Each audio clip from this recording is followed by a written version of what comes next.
night, good day. Hope everybody out there is having a good one. It's your first time to the channel. What we do is we follow people's suggestions rather than following algorithms. Let us find a whole bunches of more music than we ever would have found any other way. So finding new music and all that's what you're into.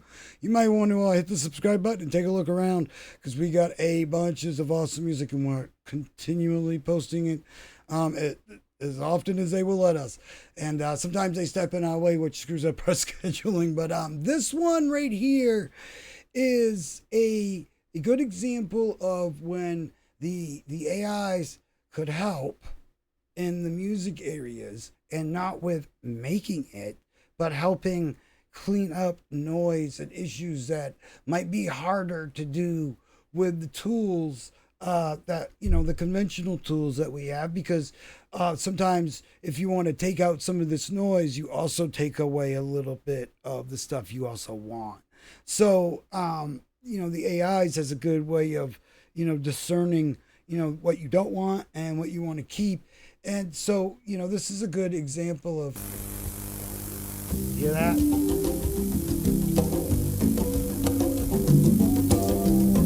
We're going to muscle through this. So this is Paco and Company. Interview with Mercedes Milá. Love that again. Good. The bass is back here. Is that an ice drink too?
me clap. Paco De Lucia es un hombre que toca, no muy bien, sino extraordinariamente bien la guitarra, pero resulta, ¿te quieres estar quieto?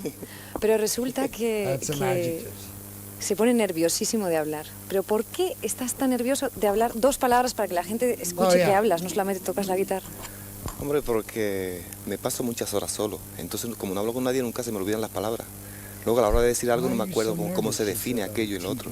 Yo no te voy a pedir que definas absolutamente nada. Solamente te voy a preguntar, entre otras cosas, cuántas, por ejemplo, te has pasado la vida tocando la guitarra, se nota que has pasado muchas horas, pero ¿como cuántas horas al día has necesitado para llegar a este punto?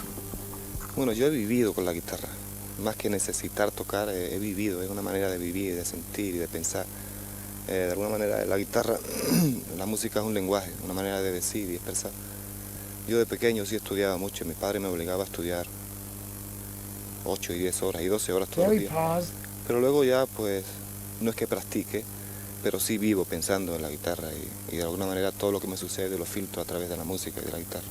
Paco, en algún sitio he leído yo, en alguna entrevista que te hicieron, que tú no eras demasiado partidario de las grandes innovaciones dentro del mundo del flamenco, sino que mantener bastante las raíces. Pero en cambio has incorporado muchos instrumentos y la gente que te acompaña, pues para nada son las clásicas guitarras de siempre. ¿Cómo me explicas eso? Bueno, no soy partidario de un cambio radical dentro de... O sea, no me gusta revolucionar, me gusta evolucionar, cambiar. Porque el flamenco no te lo permite, ¿no? En el flamenco hay una serie de bases muy asentadas, de las que si te escapas, pues automáticamente te despiden. Y yo quiero seguir siendo flamenco toda la vida. Bueno, sí, y he tocado con grupos, porque pienso que se puede incorporar una forma nueva de expresión, porque el instrumento está al servicio de lo que uno quiere decir. Da igual que sea un bajo eléctrico, como si es un violín, como una flauta o como cualquier otro instrumento. Depende de la gente que lo toca, claro. Y por ejemplo, la gente que toca conmigo esta noche son gente muy buena. Está Paco De Lucia, que es cantado, Jorge Pardo, en la flauta, Carlitos de Havent, que es catalán y es un bicharraco, Ramón y Rubén Dantas. Mira, qué bien te la has montado, presentárnoslos a todos así como que no quiere la cosa. Oye, y bienvenidos y gracias a todos. Una última pregunta. ¿Has trasladado la guitarra flamenca a mundos que no habían tenido nunca esa oportunidad, como puede ser el jazz, o gentes que no habían tenido relación contigo? Y además has sido muy bien acogido. Entre ellos, ¿a quién nombrarías aquí? Pues me enloquece Chick Corea, me parece que es un genio. Es un Beethoven de esta época, o un Mozart de esta época, ¿no? También me gusta mucho, pues, John McLaughlin me gusta mucho. Y yo de alguna manera lo que hago es tratar de aprender, tratar de asimilar para luego incorporarla a mi música y airearla un poquito porque necesita que la aireemos, ¿no? Es una música muy asentada, muy vieja y hay que refrescarla. Vamos a refrescarla pues con unas bulerías, me parece, ¿no? Ahora. Así que cuando quieras... Pues venga, gracias. Times questions like that have been asked and they couldn't think of anybody, or it's like, and that's just, the humble man he is.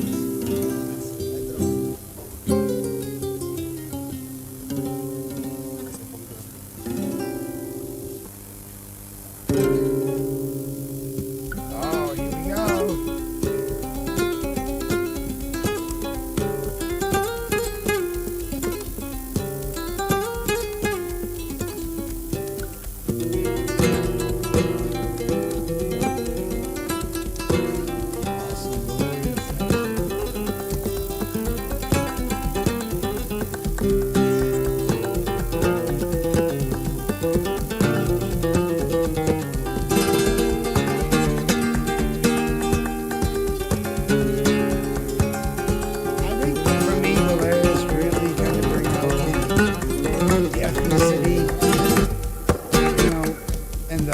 The history of that ethnicity, what it's brought, and how all this came. It's just, I don't know. Valerians seem to have a sense of history.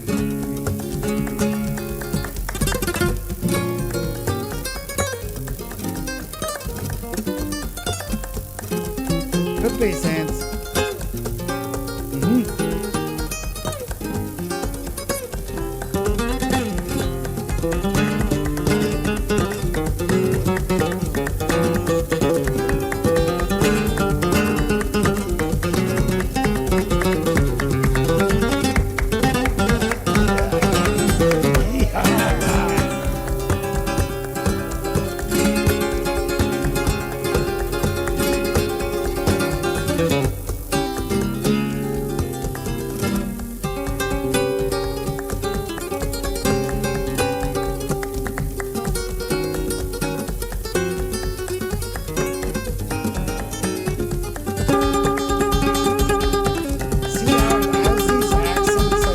If a guitar started coming into the mix, it wouldn't feel out of place.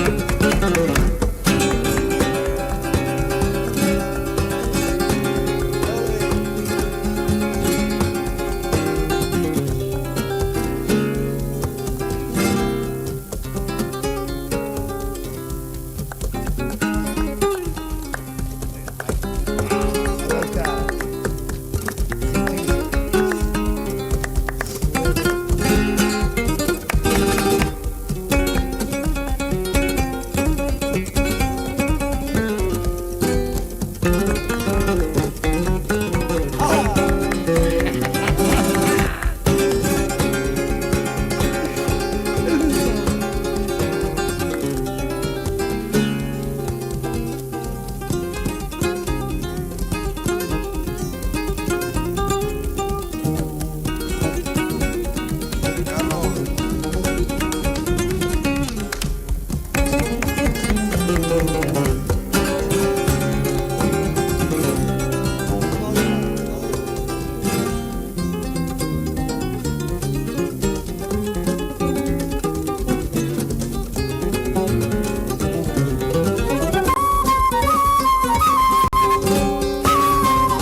Coming so hard.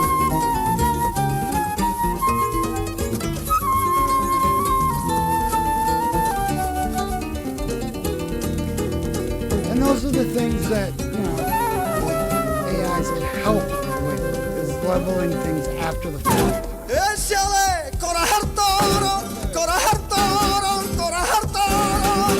Y échale coraje toro, coraje toro, coraje toro. Que mira, mira, mira que queda, pero me tensió, pero color de Throws words mira, at you. mira, mira que queda, pero me tensió, pero color de oro. Como un torito en la arena que con su rejón clava. Y así camina mi cuerpo que de ti se enamora, porque se lo tengo ganado. De llorar y de morirme y pegadito a tu cuerpo, y pegadito a tu cuerpo. No solo quiero sentirme, no solo quiero sentirme. Ay, sale coraje toro, coraje toro, coraje toro. Y échale coraje toro, coraje toro, coraje toro. Que mira, mira, mira que queda, pero de terciopelo todo veo. Que mira, mira, mira que queda, pero de terciopelo todo veo. Tension. Yeah. Oh, what are we going into here now?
Repican tocando alarma la torre de las campanas.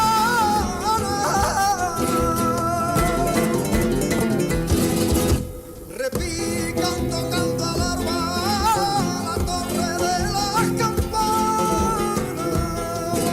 Y un rayo de esa alumbra la escarcia de la mañana.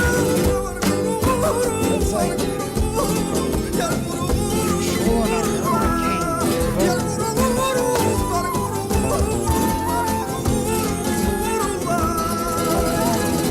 yo solo quiero caminar como corre la lluvia, como camina el río hacia la mar.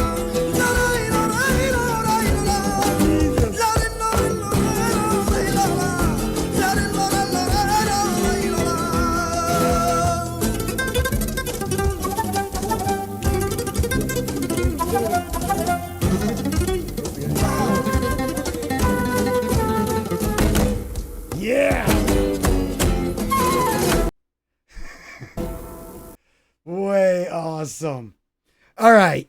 That was a lot there. We got about 3 songs worth of stuff. I don't know how much of it they'll let us post. I hopefully they'll at least let us post the interview. I thought it was very telling the way Paco paused when he mentioned his father. It was anybody that knows the history with Paco's childhood and the amount that he practiced. Well, he mentioned it there, but there's a lot to the story, and it's just I think some of these questions, I guess they're questions that they need to be asked, but it's like some of these questions are like things that most Paco fans or whatever are already aware of now, possibly at the time. Look, he was coming onto a lot of different shows and scenes and going to a lot of places and bringing flamenco to places that hadn't experienced something like Paco before. And that's look, there's these very few instances where we get to actually see things the way people saw it or the way people experienced it at that time. And YouTube allows us that privilege to be able to do that and to go, not all the time can it provide or facilitate all of that, but the fact that this video, which we will have you linked up to no matter how much of it they let us show, the fact that this is on here, it never was made. When this video was made, there was no such thing as some digital platform that we're going to be uploading it to later. This thing had to make leaps and bounds to make it to us. So we are very lucky to have this stuff. I know I say that a lot, but I don't think, people, realize how, lucky we are. Even, these days with, shows and stuff, and they got shows where they don't allow phones and stuff like that. And, I'm on both sides of it. I understand both sides of the argument with that. And, especially as a concert goer, there's, 2 sides of it to see. It's like, yeah, I want to be able to take out my phone and take a picture, but I also don't want to have to view the concert through somebody else's phone because I can't see past them. So, there's all that. And obviously that wasn't a problem back then. And, the sound issue is something that I think, the AIs could help with, because like how Weta Workshop used it for Get Back with the Beatles and stuff. Again, there's a whole lot of stuff that never would have seen the light of day. Conversations, whole ways that the Beatles did things and put things together that nobody would have ever known about. Nobody would ever saw that. And so that's where I think that, the AIs can come in and help out a little bit. Do I think we need to be dropping data centers every 10 feet to do that? No. I think we could do it with what we got. But hey, that's that's where I feel it would be useful, just like with video restoration and stuff like that.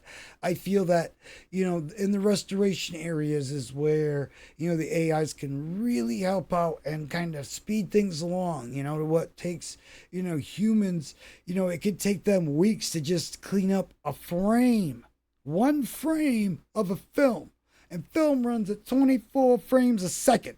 So just think. you've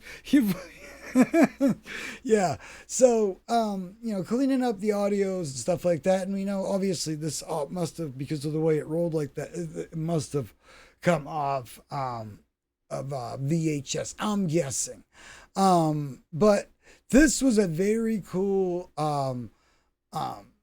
way to not only see Paco with the band doing some pulling out some greatest hits, and I love the RTVE stuff. Every time I see RTVE, I'm like, yeah, I'm about to see something awesome.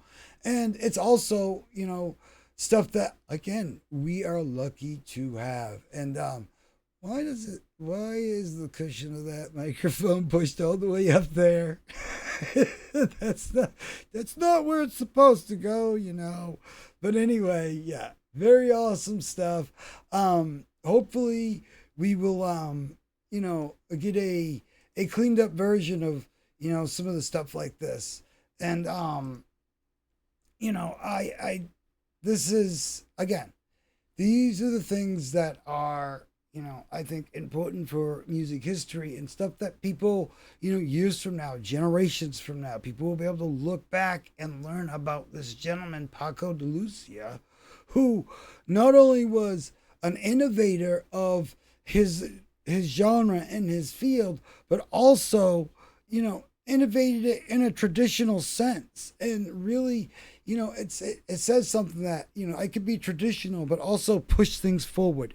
And Paco was very key to, where we are, and not only flamenco, but I think, a lot of music in general. And there's a lot of inspirations where, we don't even realize that we're hearing, Paco inspired stuff. And I could go on for days about that, but, and point to artists and be like, yeah, see that? Yep. Guess where they got that idea? So, yeah.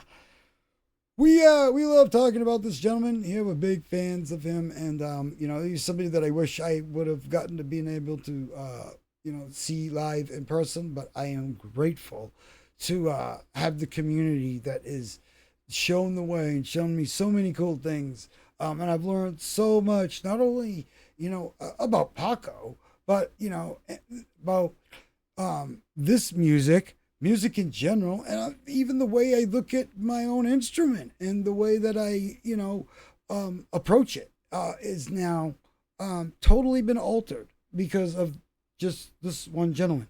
And, and I think that that's, something that could be really inspirational to aspiring guitar players and stuff like that. I mean, this is, if you want to get inspired by somebody, this is the man to get inspired by. Just saying.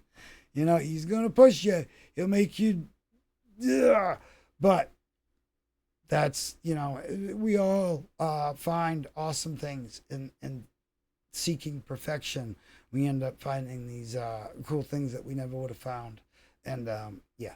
So if you're into finding new music and all that from artists and stuff from way back in yesteryear, stuff from today, tomorrow, and all the places independent and all around the world, we got a ton of music for you to look into. So definitely hit the subscribe button, take a look around these playlists and all that we got hooked up for you, and definitely go follow the links. Go on your own musical journeys, and then when you find something awesome, come back and tell us about it so we can tell everybody else about it. So, because don't keep this stuff to yourself. That's what this is all about. We're trying to, spread this around. It's like there's a lot of stuff everybody's paying attention to today, but it's like, yeah, it's cool to know where we've been. And look, we talk about a lot of these older artists because they were doing it for real in real time. we can't say that so much about a lot of YouTube guitarists and stuff like that, but we can say that about this gentleman right here. There was no mimicry. There was, no, none. Not one bit. Not once. Not one time. So, yeah. Have a good day out there, everybody. Hope this helped enlighten your day or brighten your day. Paco is himself a force of nature. The De Lucia brothers are just awesome to see together, and this was a treat.